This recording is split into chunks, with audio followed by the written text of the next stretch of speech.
I'll speak for myself, that I have never heard so many interpretations of the scripture in my entire life. I would motion for a sabbatical for the council. I think we've earned it. I never imagined that during my journey as an elected official that we would be confronted with what we are looking at again today for the second time. Never did I imagine that that would happen. Well, we went through a shipload of facts and emotions and fiction and all kinds of dust storms and accusations and even some intimidation. I'm the wrong person to intimidate. I can't speak for my colleagues, but I am the wrong person to try to intimidate. But I still have to separate these huge dust clouds. Doggone. All this stuff clears. There's a bottom line to this. At least as I'm seeing it. Everything that we've got in every form of communication, whether you're standing at that podium, sending in an email, sending in a letter, calling on the phone, tapping us on the shoulder at a fish fry, whatever it might be. There's a bottom line that's seen here, and that's we're all part of the human race. Thank you, Mr. President. Mr. Gray. Thank you, Mr. President. For my colleagues, first of all, let me tell you, and I don't think I did a very good job of doing this, and for that I apologize. Let me tell you why we're here.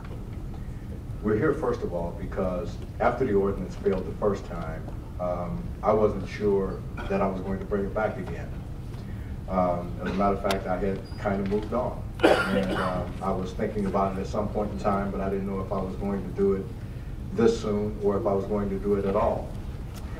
But what happened here is that I received so many phone calls and emails, not from the LGBT community, but from the straight community, from a number of organizations that felt that what we did the first time cast a black eye on the city of Omaha. And it would have been okay if I had gotten 2 or 3 or 4 or 5 phone calls and emails, but there were literally tens and tens. There were over 100 emails. There had to be about 30 or 40 phone calls from various people around the community who are not part of the LGBT community, but who felt like what we did cast a black eye on the city of Omaha, and I agreed with that. And so that's the reason why we're here. Not because I had some personal agenda or because I wanted to bring this forward again to be obstinate.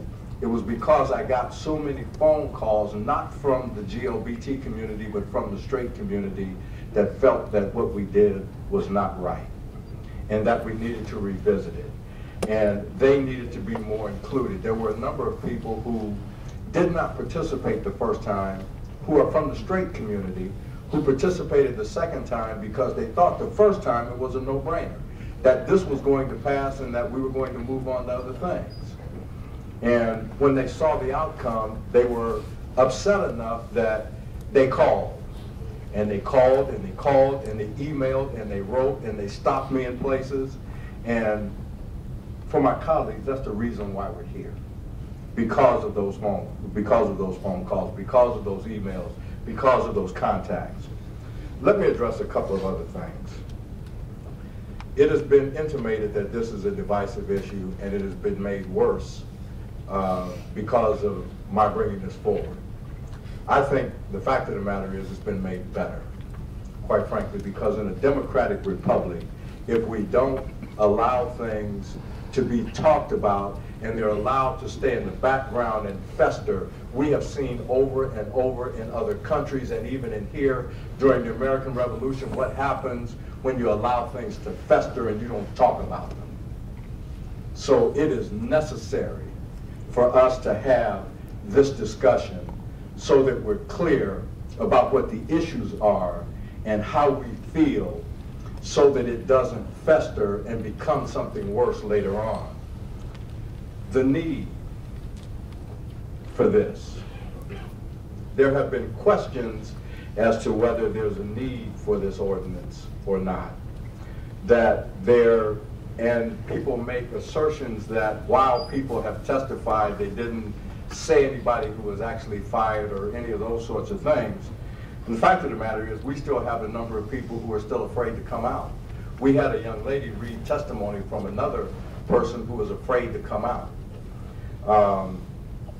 And the question about whether there's a need for this or not is reflected in the numbers of people that are here today. I mean, I don't think that you all are suffering from mass hysteria. I don't think that you are hallucinating in some fashion. I believe that what you say is accurate and real, and your testimony reflects that. So I do think that there is a need, and I think the need has been demonstrated. There is no evidence that businesses are going to suffer because of this. We have nearly 160 cities that have approved this, some as late as 1970. And no one has complained about undue litigation or business problems.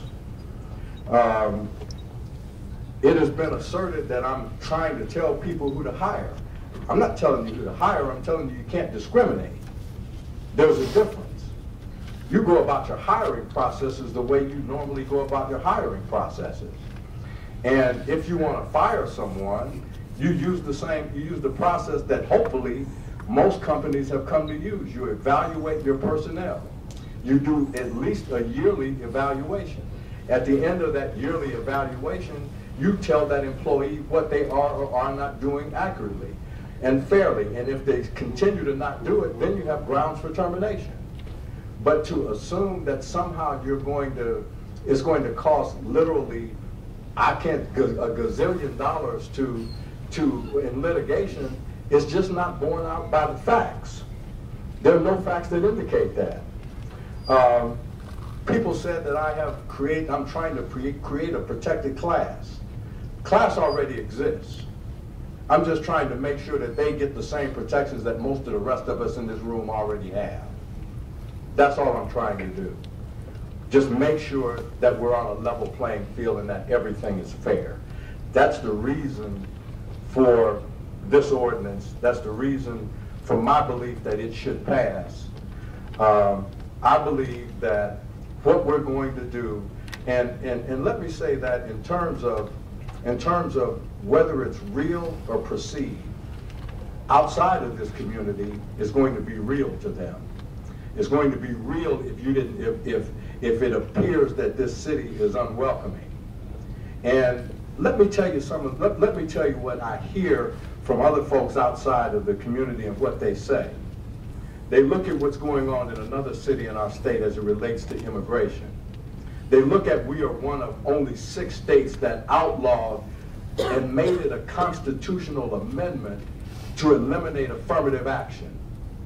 We are addressing now whether we're going to have the voter ID bill passed so that people have to get voter ID to vote, which is going to have a chilling effect on the elderly and people who are poor. We're talking about closing polling places. Now, if you look at it individually, it doesn't look like much. But if you look at it collectively and add this to it, this sends a message to the rest of the country. And I think we need to take that, I think we need to keep that in mind.